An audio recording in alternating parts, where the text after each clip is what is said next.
नमस्कार। कैसे हैं आप लोग? आज हम जानेंगे कि किस मिट्टी के बने हो आप।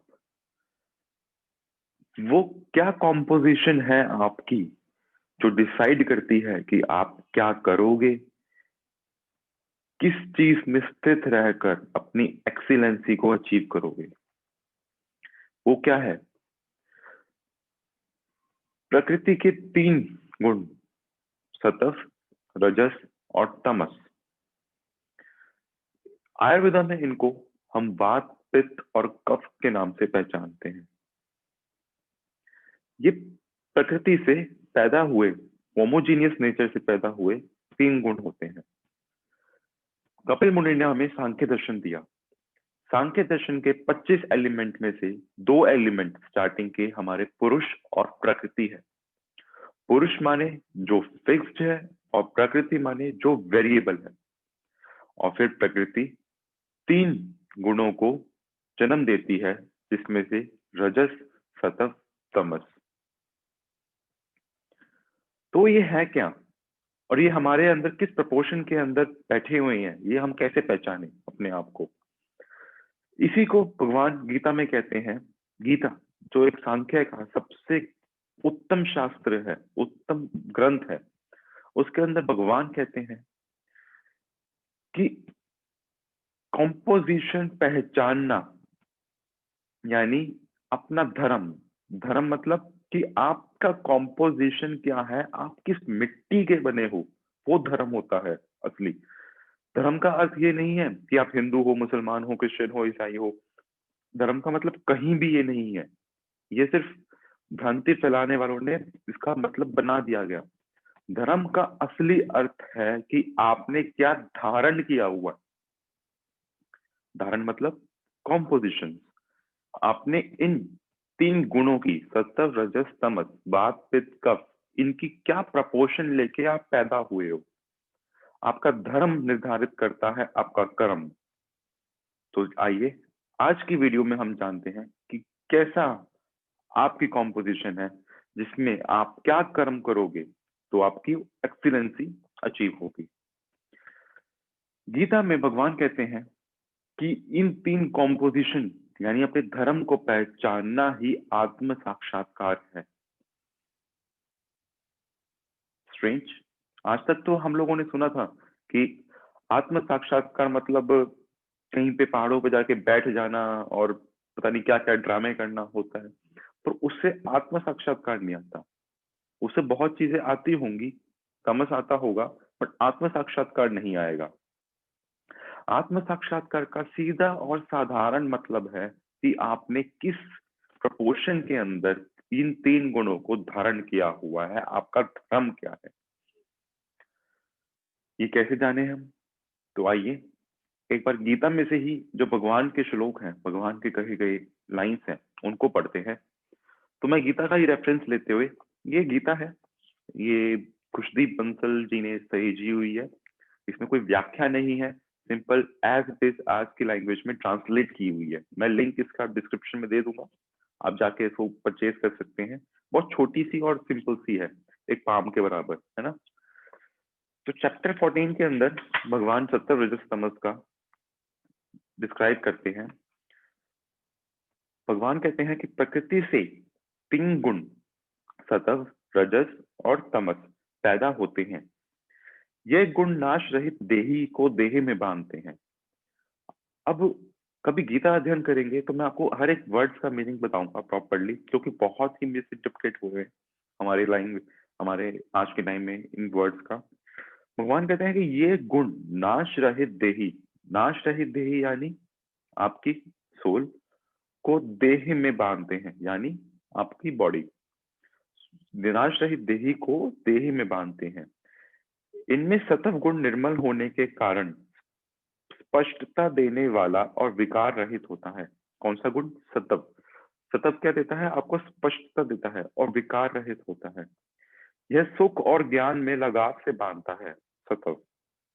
रजोगुण, रजोगुण यानी रजस, रजस गुण को लालची जान, प्राप्तियों की हूक से लगाव वाला, देही को यह कर्मों से लगाव से बांधता है।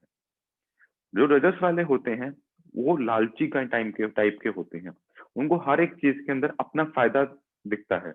अगर फायदे की बात ना हो रही हो तो ना वो सुनना पसंद करते, ना बात करना पसंद करते। सभी देहधारियों को भ्रमित करने वाला तमस है। इसे अज्ञान से पैदा हुआ जान। तमस जो है वो अपने आप में एक लापरवाही का गुण है, पर ये कोई गलत नहीं है। मैं कहता हूँ कुछ भी अच्छा और कुछ भी गलत नहीं है, आप उसका यूटिलाइज कैसे कर रहे हो वो डिपेंड करता है। यह लापरवाही आलस और होश गंवाने से बांधता है। सतत सुख और रजस कर्म में लगन लगाते हैं, परंतु तमस ज्ञान को ढक कर लापरवाही में लगाए रखता है। 14 चैप्टर में भगवान ने सतत रजस तमस का विवरण दिया हुआ है, जो ज्ञान खंड है हमारा। मैं आपको सिंपल लैंग्वेज के अंदर इसका एक उदाहरण देके, एग्जाम्पल्स देके इसको समझाता हूँ। सतव रजस तमस को सबसे पहले तो हम सिंप्लीफाई कर देते हैं आज की लैंग्वेज के अंदर। सतव, जिसको आयुर्वेदा के अंदर वात कहते हैं, उसको हम एयर बोलेंगे। जब भी हमारा कभी, ऑल्दो ये थोड़े डिफरेंट होते हैं, क्योंकि एयर, फायर, वाटर, ये हमारे 5 एलिमेंट होते हैं, इनकी कॉम्पोजिशन से हमारे वात पित्त कफ बनते हैं, और सतव रजस तमस हमारे मेंटल एट्रीब्यूट्स बनते हैं। बट अभी स्टार्टिंग के लिए, आपकी फाउंडेशन क्रिएट करने के लिए हम मान के चलेंगे कि एयर, फायर, वाटर, इन 3 के अंदर ही एक लेमन टर्म्स के अंदर हमेशा बात करेंगे। जब भी मैं एयर बोलूं तो यानी सतव या वात की बात कर रहा हूँ। जब भी मैं फायर बोलूं तो यानी पिता या रजस की बात कर रहा हूँ। जब भी मैं वाटर बोलूं तो यानी तमस या कफ की बात कर रहा हूँ। तो एयर, फायर, वाटर हम लेके चलेंगे। पूरे जगत को आप एयर, फायर और वाटर के अंदर मैप कर सकते हैं। एयर की क्वालिटीज क्या होती है? एयर की क्वालिटीज होती है वो हर चीज में डिटेलिंग करता है, बहुत आर्टिस्टिक होता है, उसको ऑप्शंस पसंद होते हैं, नॉलेज पसंद होती है, पढ़ना लिखना बहुत अच्छा लगता है एयर वाले को। दिखने में एयर फायर वाला जो होता है, हमारे अंदर जैसे मैंने बताया कि हमें 3 कॉम्पोजिशंस का मिक्सचर होते हैं। जैसे मैं हूँ रजस, सतव, तमस, यानी मेरा पहला एलिमेंट जो 55% के आसपास है वो फायर है। 44% के आसपास, 33%, 33 to 40% के आसपास एयर है, और बाकी वाटर है। तो मेरे अंदर वाटर सबसे कम है एलिमेंट, और फायर और एयर प्रोमिनेंट है, जिसमें फायर प्रोमिनेंट है। तो मैं अपने आप को बोलता हूँ कि मैं फायर एयर का हूँ। ऐसे ही हम मेजर 2 को पकड़ के चलेंगे, ठीक है। तो जो एयर फायर वाला बंदा होगा वो बहुत पतले से होंगे, वो कुछ खा ले, कुछ भी खा ले, उनके शरीर पे लगता नहीं है ना? आपके आसपास ऐसे लोग जो कुछ खा ले, हम कहते हैं कि तू कितना लकी है, कुछ खा लेता है, तेरे ऊपर लगता नहीं है। तो वो एयर फायर वाले लोग होते हैं। कुछ भी खा ले, नहीं लगता, क्योंकि एयर की जो जठराग्नि होती है वो बहुत तीव्र होती है। जैसे ही वो कुछ खाते हैं वो उसको जला के फेंक देती है। और जो फायर वालों की होती है वो मध्यम होती है, वो चीजों को जलाती है, न्यूट्रिएंट्स पैदा करती है और एनर्जी प्रोवाइड करती है। और तमस की सबसे स्लो होती है। तो एयर वालों की हम बात कर रहे थे, एयर वाले डिटेलिंग के काम आते हैं, ऑप्शंस इकट्ठे करते हैं। एयर वालों की पहचान क्या होगी? उनकी नाक हल्की सी टेढ़ी होगी, और थोड़ा बेंट होता है नाक के अंदर, दांत आगे पीछे होते हैं, एक सिमेट्रिकल लाइन में नहीं होते। जो नाखून होते हैं, सबसे बेस्ट है नाखूनों से पहचानना। नाखूनों को आप 3 कैटेगराइज में कर लीजिए, छोटे, मीडियम और बड़े। जो सबसे छोटे वाले होते हैं वो एयर के होते हैं। जो मीडियम, जैसे आप मेरे देख रहे होंगे ये मीडियम है, तो ये मीडियम वाले फायर के होते हैं, और जो बड़े और चौड़े होते हैं वो वाटर के होते हैं। दिख रहे हैं आपको अपने नाखून? अपने नाखून देखिए, पता लग जाएगा कि कौन से एलिमेंट के हैं आप। वर्ल्ड के अंदर 73-75% वाटर एलिमेंट वाले होते हैं लोग। उसके बाद 20% के आसपास, 20-22% के आसपास एयर वाले लोग होते हैं, और 3-4% ही बचते हैं जो फायर वाले, जिनका प्रोमिनेंट फायर होती है। सारे बिजनेसमैन, टॉप लीडर्स, सबके अंदर मेजर एलिमेंट फायर है। ऐसा जरूरी नहीं है कि एयर वाला बिजनेस नहीं कर सकता, वो अपने अकॉर्डिंग, अपने एलिमेंट्स के अकॉर्डिंग बिजनेस करेगा। तो फायर क्या हुआ? फायर हुआ leadership, risk taking factor. Fire वाला कभी भी रिस्क लेने से डरता नहीं है, उसको डर का मतलब ही नहीं पता होता फायर वाले को कि डर होता क्या है। फायर वाले को दिखता है, उसको वो चीजें दिखती हैं जो बाकी एयर और वाटर वाले को नहीं दिखती। फायर वाले को हमेशा टॉप की चीज चाहिए होती है, उसको टाइम की वैल्यू होती है, उसके टाइम ही सबसे कीमती होता है। फायर वाले के अंदर जैसे भगवान ने कहा कि लालच होता है, उसको हमेशा ये लगी रहती है कि मैं कैसे अपना फायदा कर लूं। अगर वो गिफ्ट भी देगा किसी को तो ये सोच के देगा कि अगर मैं इसको आज ये गिफ्ट देता हूं तो मेरे को इससे कुछ ना कुछ बेनिफिट होगा। तो फायर वाले के अंदर लालच है, और ये है। अगर आप फायर के हो और लालची नहीं हो तो आपके अंदर विकार है, आप भ्रमित हो गए हो, जिसकी वजह से आप पीड़ा में हो। कोई ना कोई बीमारी लग गई है या प्रॉपरली काम नहीं कर पा रहे। भगवान कहते हैं कि अपनी कॉम्पोजिशन को पहचानो, आत्म साक्षात्कार करो, और उसी के रास्ते चलो, क्योंकि वही वो रास्ता आपको एक्सीलेंस की तरफ लेके जाएगा, और कोई मार्ग नहीं है। अपने धर्म को पहचानो, उसी से अपना कर्म डिसाइड करो। वाटर वाला क्या करता है? वाटर वाला रिसोर्सेज इकट्ठे करता है। सबसे ज्यादा फील भी वाटर वाला ही लेता है, क्योंकि उसमें इमोशंस होते हैं। फायर वाले में इमोशंस की कमी होती है, वाटर वाले में सबसे ज्यादा इमोशंस होते हैं।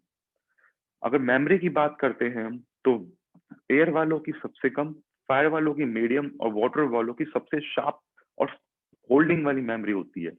वाटर वालों को अपने बचपन का भी याद होता है, क्योंकि रिसोर्सेज को होल्ड करके रखते हैं वो। फायर वाला कमाता है और पैसा उड़ाता है, पर किसी चीज के मजे नहीं ले पाता। उसने एक चीज कमाई तो उसको दूसरी चीज की होड़ लग जाती है। एयर वाला कभी बंद के नहीं बैठ सकता, वो उस गाड़ी में सीट बेल्ट भी नहीं लगा सकता, उसको चाहिए फ्री, फ्री फ्लोइंग चीज। और सबसे ज्यादा मजे ही वाटर वाला पूरी दुनिया की लेता है। आसपास मैप होना शुरू हुआ कि कौन कौन से एलिमेंट का है, कौन कौन से एलिमेंट का नहीं है। बिजनेसमैन जो होते हैं वो फायर वाटर के होते हैं। जो सारे फैक्ट्री ओनर्स हैं जो सफल हैं अपने फील्ड के अंदर, वो फायर और वाटर के हैं। क्यों? क्योंकि वो रिसोर्सेज को पैदा करते हैं और बेचते हैं, वाटर और फायर। जो एयर वाटर वाले होंगे, वो डिफरेंट डिफरेंट जगह से सामान, माल इकट्ठा करेंगे, रखेंगे, रिसोर्स इकट्ठा करेंगे, और फिर उसे सेल आउट करेंगे। फायर वाला एक ही जगह से माल लाएगा और बेचेगा, या फिर खुद बनाएगा। मैपिंग होनी शुरू हुई, यानी जितनी भी जगत में जिन लोगों के स्टोर्स हैं, दुकानें हैं, फैक्ट्रीज हैं, उनके अंदर वाटर एलिमेंट है। अभी चर्चा करेंगे हम धीरे धीरे अपनी आने वाली वीडियोस के अंदर, जब हम प्रोफेशन की बात करेंगे कि आपका पर्पस और पैशन क्या है आपकी लाइफ का, क्या आपने धारण किया हुआ है, क्या आपका धर्म है, उसके बिहाफ पे क्या आपका कर्म बनता है, आपका पर्पस क्या है, पैशन क्या है, उसमें दिशा हम बात करेंगे पूरी, कि कैसे आप जगत को मैप करके, अपने आप को मैप करके ये जान सकते हैं कि हाँ ये मेरा कर्म है। और आप हैरान रह जाएंगे कि आप वो पैटर्न्स बचपन से ही नर्चर करते आए हैं कहीं ना कहीं। एयर वालों की पेंटिंग सबसे अच्छी होती है। सिर्फ और सिर्फ इन तीन एलिमेंट का ही खेल है, पूरा जगत इन तीन एलिमेंट पे ही बना हुआ है। और 6 टाइप की पर्सनैलिटीज होती हैं। कैसे? Air water, air fire, fire air fire water, water air water fire, ये 6 टाइप की पर्सनैलिटी है, इससे बाहर कुछ भी नहीं है। प्रपोर्शन डिफरेंशिएट हो सकते हैं, पर इससे बाहर कुछ भी नहीं है। आप खुद मैप करिए, खुद जगत को देखिए, मैप करते जाइए, प्रैक्टिस करिए। ओपन फील्ड है आपके आसपास, तो अपने घर वालों की प्रकृति देखिए, कॉम्पोजिशन देखिए कि क्या है क्या नहीं है, लिखिए, और फिर देखिए वो काम क्या करते हैं, क्या वो मैच हो रहा है उनकी प्रकृति से। अगर पैसा कमाया तो 100% मैच होगा, तो हो ही नहीं सकता। आज की वीडियो में आई थिंक इतना ही डाइजेस्ट करना सही रहेगा। अपने आसपास के लोगों के साथ ये शेयर करिए, वीडियो भले ही मत शेयर करिए, पर इस ज्ञान को शेयर करिए, डिस्कस करिए, ताकि और इंसाइट्स आए आपको। मेरी मानिए, सिर्फ और सिर्फ 1 हफ्ता इस पे डिस्कस करके देखिए, इस टॉपिक के ऊपर। आपको इतनी अच्छी चीज मिलेगी ना, आप खुद हैरान रह जाओगे। आप कहोगे कि सब कुछ तो यहीं पे ही है, हमारे सामने ही, कहाँ भटक रहे हैं। और पहले के जो एरा होता था, उसके अंदर जो भिक्षा, मतलब भीख मांगने का जो कंसेप्ट था, वो इसी के ऊपर था कि 12 साल आप भीख मांगिए, यानी पूरे वर्ल्ड को, जगत को घूमिए, मैप करिए कि किससे मिलते हैं, उसकी क्या प्रकृति है, यानी क्या धर्म है उसका, वो क्या करता है, ताकि आपको पूरे जगत का एक आइडिया हो जाए प्रैक्टिकल वर्ल्ड के अंदर। और 12 साल बाद जब वापस आओगे आप, तो आपको पूरा का पूरा आत्म साक्षात्कार हुआ हुआ होगा।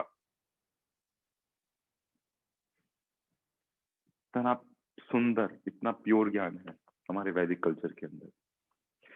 डिस्कस करते रहेंगे। वेलकम टू द वैदिक वर्ल्ड, वेलकम टू द वैदिक इंजीनियरिंग चैनल। Thank you.